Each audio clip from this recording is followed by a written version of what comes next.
Assalamualaikum warahmatullahi wabarakatuh. Perkenalkan, saya Harja Junialdi dari Prodi Sarjana Terapan Keperawatan dan Profesi Nurse dari Poltekkes Kemenkes Bengkulu.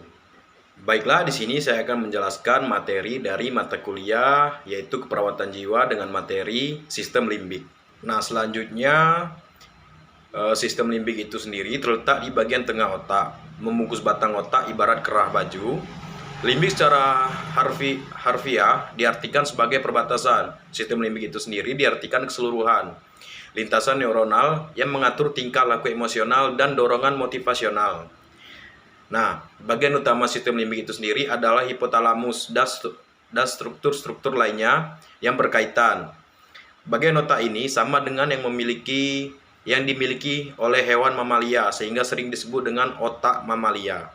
Nah, selanjutnya fungsi sistem limbik itu sendiri. Sistem limbik berfungsi sebagai untuk mengendalikan emosi, mengendalikan hormon, memelihara homeostasis, rasa haus, rasa lapar, seksualitas, pusat rasa senang, metabolisme, dan juga memori jangka panjang.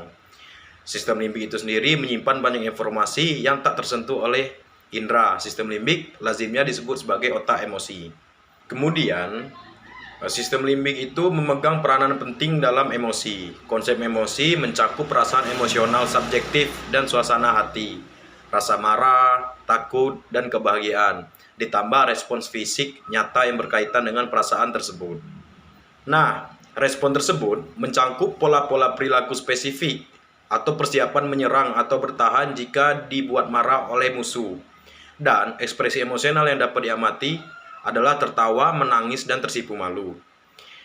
Nah, bukti menunjukkan bahwa sistem limbik berperan sentral dalam semua aspek emosi. Pola-pola perilaku mencakup pola yang ditujukan bagi kelangsungan hidup individu atau menyerang mencari kelangsungan hidup individu, menyerang makan yang diarahkan untuk kesinambungan spesies atau perilaku sosioseksual yang kondusif untuk perkawinan.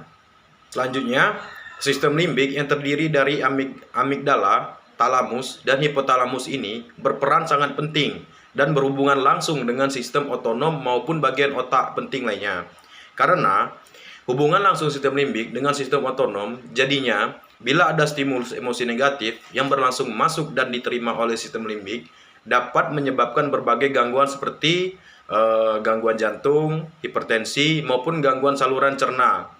Nah, tidak heran saat seseorang marah, maka jantung akan berdetak lebih cepat dan lebih keras dan tekanan darah pun dapat meningkat atau meninggi.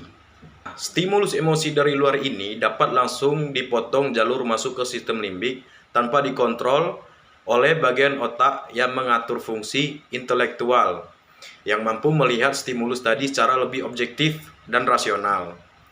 Nah, hal ini menjelaskan kenapa seseorang yang sedang mengalami emosi kadang perilakunya tidak rasional.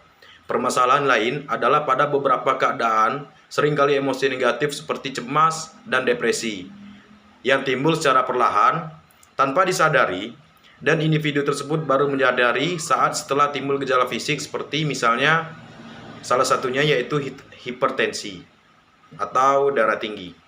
Baiklah, itulah tadi sedikit penjelasan materi tentang sistem limbik dari saya. Saya akhiri. Wassalamualaikum warahmatullahi wabarakatuh.